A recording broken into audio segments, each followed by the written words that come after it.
ప్రశాంతి, ఏం చేస్తున్నావు? ఈరోజు సింపుల్గా మనం వెండి ఇత్తడి పాత్రలు ఎలా కడుక్కోవాలో చూపిస్తాను. ముందుగా మనం దేవుడికి సాంబ్రాణి వేసుకుంటాం కదా. మేమైతే ఇలాగా రోజు బొగ్గుతో మేము న్యాచురల్గా చేసుకున్న సాంబ్రాణితో దేవుడికి ధూపం చేసుకుంటాం.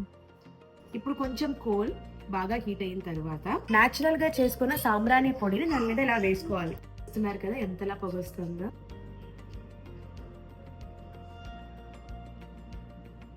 వసంతి, అమ్మా అక్కడ ఘనం అయిపోయిన బొగ్గు ఉంది కదా, అది పారేయబాక.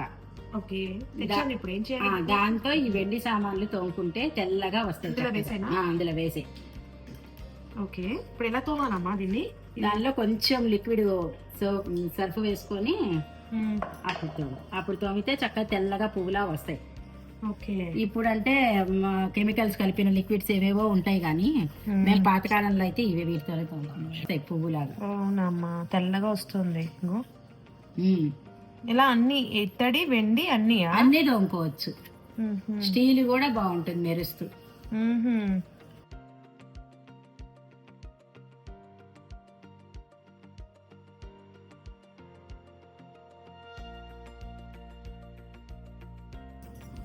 మేము పాతకాలంలో కొబ్బరి చిప్పలు ఉంటాయి కదా, అందులో వేసుకొని స్టోర్ చేసుకునేవాళ్ళం. అవునా? సో కొబ్బరి చిప్పలో కూడా తోముతారా? పీచులతో తోముతారు కదా చిన్నప్పుడు, అందుకని కొబ్బరి చిప్పలో వేసి అలా అట్టి పెట్టి దేవుడి సామాన్లన్నీ అలాగే తోముకునేవాళ్ళం. అప్పుడెప్పుడు సోఫా ఇల్లు అవన్నీ ఎక్కడున్నాయి ఆ రోజుల్లో.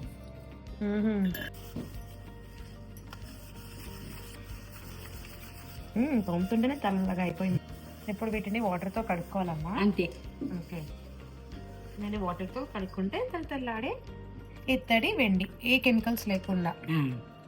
చేతులు కూడా ప్రశాంతంగా ఉన్నాయి. అవును, కెమికల్స్ వాడితే చేతులంతా తెల్లగా పాడైపోతాయి. కొంతమందికి ఆ స్కిన్ కి అవి పడక స్మెల్ కూడా కొన్ని అసలు స్మెల్ భయంకరంగా ఉంటాయి.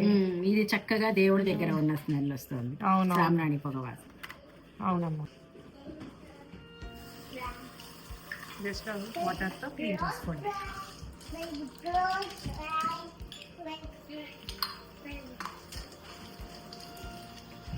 ఒక్కసారిగా చేస్తేనే ఇంత తెల్లగా వచ్చింది కదా, రోజు రోజు చేసుకుంటే ఇంకా తెల్లగా వచ్చేస్తుంది. అవును, కొత్తగా ఉంటాయి. ఫస్ట్ సారికి ఇంత తెల్లగా వచ్చాయి కదా, అదే మనం రోజు ఇలా బొగ్గుతో క్లీన్ చేసుకుంటే కొత్తవిలా ఉంటాయి.